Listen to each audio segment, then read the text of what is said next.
Hello दोस्तों आजकल लोगों को गेमिंग ऐप का बहुत क्रेज हो गया है। बहुत सारे गेमिंग ऐप्स हैं। टीवी पर देखिए तो हर दूसरी ऐड गेमिंग ऐप पर ही आ रही है। ड्रीम 11 हो चाहे एमपीएल हो चाहे रमी हो, बहुत सारी गेमिंग ऐप्स अवेलेबल हैं और आप इसमें जीतते भी हैं। मैं ये नहीं कहता कि इसमें लोग नहीं जीतते हैं, पैसा जीतते भी हैं। तो आज हम आपको बताएंगे कि यदि आपको गेमिंग ऐप से, लॉटरी से यदि आपको कोई इनकम होती है तो उस पर इनकम टैक्स के अंदर टैक्सेबिलिटी के क्या क्या प्रोविजंस हैं और आपको किन बातों का ध्यान देना होगा। तो दोस्तों बेसिकली जो गेमिंग ऐप से इनकम आती है वो इनकम कैजुअल इनकम मानी जाती है। कैजुअल इनकम मतलब कि जिसका कुछ पता नहीं, कभी कभार होने वाली इनकम।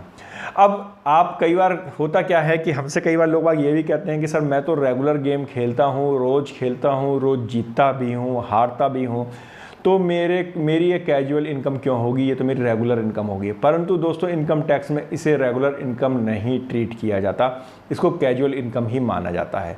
तो सबसे पहली बात कि कैजुअल इनकम है तो उसके ऊपर जो कैजुअल इनकम जो टैक्सेबल होती है वो इनकम फ्रॉम अदर सोर्सेज के अंदर टैक्सेबल होगी, ना कि इनकम फ्रॉम बिजनेस और प्रोफेशन। यानी कि आप चाहे रमी से, आप चाहे ड्रीम 11 से, आप चाहे एमपीएल से, या आप कैरम के गेम से, या लूडो से, या पबजी से, आप किसी से कुछ भी कमाइए, आपकी वो बिजनेस इनकम नहीं होगी, वो इनकम फ्रॉम अदर सोर्सेज में टैक्सेबल होगी, पहली बात।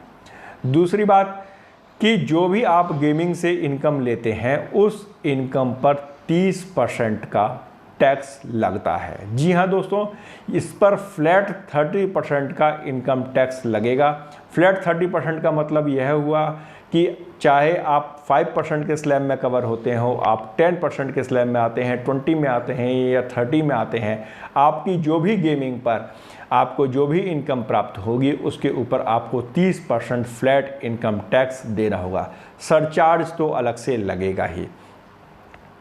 अगली बात कि हमने आपको बताया इनकम फ्रॉम अदर सोर्सेज में टैक्सेबल है और 30% टैक्स लगेगा। तीसरी बात ये दोस्तों कि उसके ऊपर यदि आपको कोई लॉस होता है, जी हाँ, यदि आपको कोई लॉस होता है तो आप उस लॉस को किसी और इनकम के साथ एडजस्ट नहीं कर सकते। मीन्स कि सपोज आप बिज़नेस भी करते हैं, बिज़नेस में आपको इनकम हुआ, लॉटरी में अगर आपको लॉस हो गया, किसी गेम को खेलने में आपको लॉस हो गया, आप ये सोचें कि आप दोनों को सेट ऑफ कर लेंगे तो वो भी पॉसिबल नहीं है। नेक्स्ट, अगर आप गेमिंग करते हैं और गेमिंग में जो खर्चे हुए हैं, जी हाँ, जो खर्चे आपने किए हैं वो खर्चे भी अलाउड नहीं हैं। फॉर एग्जाम्पल कि आप कोई गेम खेलते हो, उस गेम को खेलने से पहले आपने उसमें 1000 रुपये लगाया। मैं बहुत छोटा सा एग्जाम्पल लेके चलता हूँ कि आपने 1000 रुपये आपने लगाया और 1000 रुपये के बदले आपने 3000 रुपये कमाए, तो आपका प्रॉफिट 3000 रुपये माना जाएगा, आपकी इनकम 3000 रुपये मानी जाएगी, ना कि 3000 माइनस 1000 जो कि आपने उस खेल को खेलने से पहले लगाए थे। तो आप अगर ये सोचेंगे सर मैंने 1000 रुपये लगाए थे और मैंने 3000 रुपये कमाए तो मेरा प्रॉफिट तो 2000 रुपये का ही हुआ, बिल्कुल ठीक बात है, आपका प्रॉफिट 2000 रुपये का हुआ, लेकिन आपको इनकम टैक्स 3000 पर ही देना होगा।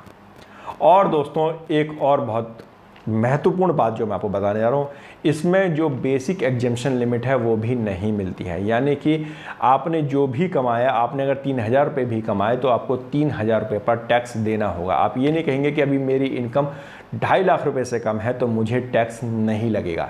यानी कि सपोज आप सिर्फ गेमिंग से ही इनकम करते हैं, आप इंडिविजुअल हैं, आपकी सिर्फ गेमिंग से इनकम है, आपने ड्रीम 11 पर आपने गेम खेला और आपने लेट से आपने 2 लाख रुपए कमाए, तो 2 लाख रुपए जो आपने कमाए या 2 लाख रुपए जो रिसीव किए, कमाने की बात नहीं, कमाऊंगा कहूँगा तो फिर शायद आप खर्चे को माइनस करने लगेंगे, और मैंने अभी आपको बताया खर्चे तो माइनस करने ही नहीं है। तो आपने जो 2 लाख रुपए रिसीव किए तो आप ये कहेंगे सर 2.5 लाख रुपए तक तो मेरा कोई इनकम टैक्स लगता ही नहीं है, तो मुझे कोई टैक्स नहीं देना। परंतु ऐसा नहीं होगा। यदि आपने लॉटरी से, गेमिंग से, हॉर्स रेस से जो भी आपने पैसा कमाया, आपने 2 लाख रुपए भी कमाए तो उसके ऊपर आपको 30% यानी 60,000 रुपये आपको इनकम टैक्स पे करना होगा। तो दोस्तों आप अगर गेमिंग करते हैं, गेमिंग से आप कमाते हैं, गेमिंग पे आप खेलते हैं, तो आप ध्यान रखिएगा कि गेमिंग में सिर्फ और सिर्फ दिया जाएगा सरकार को। गेमिंग्स में आप कोई भी अपने खर्चों के डिडक्शन क्लेम नहीं कर पाएंगे, कोई भी लॉस को सेट ऑफ नहीं कर पाएंगे। मीन्स जो भी आपको कंपनी से मिलेगा उस पर टोटल पर आपको इनकम टैक्स पे करना होगा। तो दोस्तों, आप जब भी अपने रिटर्न फाइल करें इस बात को जरूर देखें कि भाई आपको टोटल कितनी अमाउंट मिली है और उसे total as it is income from other sources में टैक्सेबल बना लें। दोस्तों, आपको यह जानकारी कैसी लगी हमें कमेंट बॉक्स में कमेंट जरूर कीजिए। लाइक, शेयर और सब्सक्राइब कीजिए हमारे चैनल को। धन्यवाद।